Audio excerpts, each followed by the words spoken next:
Korban tewas satu-satunya kecelakaan tol Cipularang diduga lindungi seorang balita. Amanda Marisa, remaja berusia 13 tahun, adalah satu-satunya korban meninggal dalam kecelakaan beruntun yang melibatkan truk trailer pengangkut kertas karton bekas di ruas tol Cipularang KM 92B pada Senin sore, tanggal 11 November tahun 2024 lalu. Amanda Marisa sehari-harinya akrab siapa Sasa.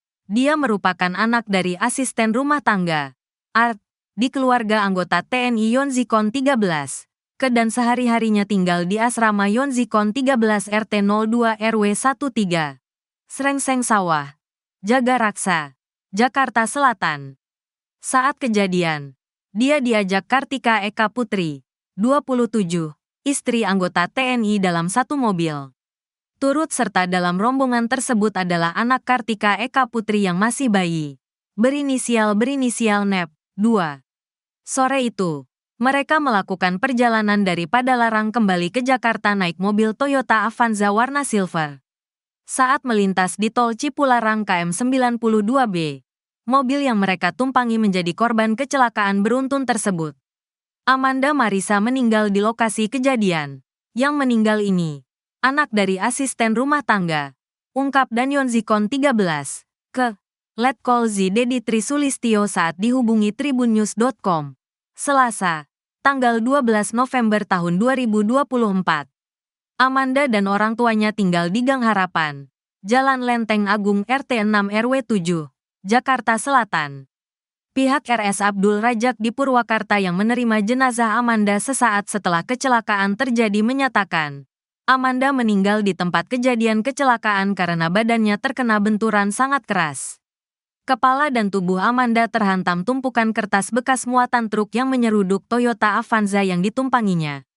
Hasil otopsi Dr. RS Abdul Rajak menyatakan, Amanda mengalami pecah pembuluh darah di kepala. Sonia Aprilia, 22, kakak kandung korban, menduga adiknya sempat berupaya melindungi balita berinisial NA, 2. Anak Kartika Eka Putri, yang merupakan majikan ibunya. Keluarga orang tua Amanda sangat terpukul atas kepergian tak terduga dialami Amanda. Sonia Aprilia terkejut karena melihat tubuh adiknya itu tak banyak mengalami luka parah sama sekali. Ia mengaku hanya melihat luka goresan di punggung belakang Amanda Marisa. Luka badan dari depan enggak ada. Cuma kalau dari belakang di bagian punggung ada luka goresan kaca mungkin sedikit. Tapi enggak terlalu parah juga sebenarnya. Bersih kok dia dari atas sampai bawah enggak ada luka parah.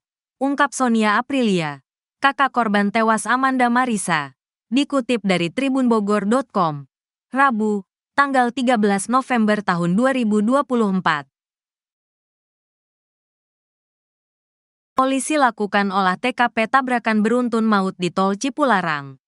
Dirlantas Polda Jawa Barat menerjunkan tim Traffic Accident Analysis, TAA, untuk mendalami penyebab kecelakaan beruntun yang terjadi di tol Cipularang KM 92B, arah Bandung menuju Jakarta, tepatnya di wilayah Kecamatan Sukatani, Kabupaten Purwakarta pada Senin, tanggal 11 November tahun 2024. Pantauan tribunjabar.id di lokasi kejadian sekitar pukul 8 waktu Indonesia Barat. Terlihat sejumlah kepolisian sudah tiba untuk melakukan olah TKP. Pihak kepolisian juga terlihat melakukan olah TKP dengan melaksanakan pengambilan gambar video melalui alat 3D scanner.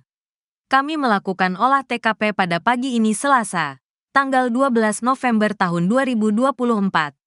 Untuk pengguna jalan yang melintas di tol Cipularang dari arah Bandung menuju Jakarta kami alihkan sementara melalui jalur arteri. Mereka akan keluar di exit tol Cikamuning di KM 116. Ucap Wadirlantas Polda Jabar, AKBP Edwin Afandi kepada wartawan di lokasi kejadian. Selasa, tanggal 12 November tahun 2024. Ia mengatakan bahwa pihaknya telah memintai keterangan terhadap sejumlah korban. Namun, untuk sopir, hingga kini belum bisa dimintai keterangan karena masih menjalani perawatan medis. Olah TKP akan berlangsung sepanjang 400 meter, dari KM 92.600 hingga KM 92.200. Kegiatan ini akan berlangsung sekitar 30 menit, ujarnya. Edwin mengatakan, Kini pihaknya masih melakukan identifikasi para korban. Berdasarkan pemeriksaan sementara, dia mengatakan, posisi persneling pada truk tronton dengan muatan kardus yang diduga menjadi kendaraan utama atas kecelakaan beruntun itu dalam posisi persneling tinggi di posisi jalan yang menurun. Posisi persneling truk tronton bermuatan kardus ini berada di gigi 4. Tentu itu posisi yang tinggi untuk kondisi jalanan yang menurun, ucapnya. Dengan demikian, ia mengatakan, sopir diduga tidak memaksimalkan penggunaan engine brake. Dalam posisi menurun, persneling seharusnya berada di posisi rendah untuk memaksimalkan engine brake. Artinya di turunan seperti ini, pengemudi tidak menggunakan engine brake secara maksimal, katanya. Olah TKP akan kami lakukan. Semuanya akan kami selidiki. Apakah kecelakaan terjadi karena faktor jalan, cuaca, manusia atau kendaraannya, tambahnya. Diketahui sebelumnya, kecelakaan beruntun itu terjadi di Tol Cipularang KM 92 arah Jakarta pada Senin, tanggal 11 November tahun 2024, sekitar pukul 15.10 waktu Indonesia Barat. Kecelakaan melibatkan truk tronton pengangkut kardus. Diduga kecelakaan terjadi karena rem truk blong hingga menabrak kendaraan di depannya. Kecelakaan ini melibatkan 17 kendaraan. Setidaknya ada 28 orang menjadi korban. 1 di antaranya tewas dan 3 orang luka berat. Berikut data korban kecelakaan beruntun di Tol Cipularang KM 92. Data korban luka ringan 1. ROUF. Serang. 09. 12-1981/43 tahun. Laki-laki. Pengemudi. Kepulauan Sewat RT 2. 01 Desa Sewat Jaya Kec Petir Kap Serang. Pengemudi kendaraan trailer Nopol. 2. Eko JS. 43 tahun. Laki-laki. Swasta. Perum Truli Estate S. 7 RT 04.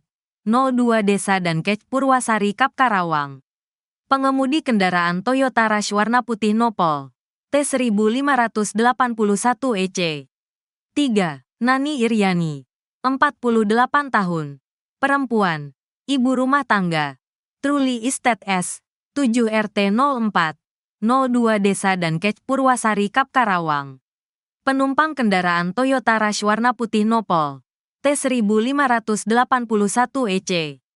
4. Davina Milka Jovanka. 14 tahun. Pelajar. Perempuan. Truli Estate S. 7 RT 04. 02 Desa dan Kec Purwasari Kap Karawang. Penumpang kendaraan Toyota Rush warna putih Nopol. T1581 EC. 5. EXCEL. 11 tahun. Laki-laki. Pelajar.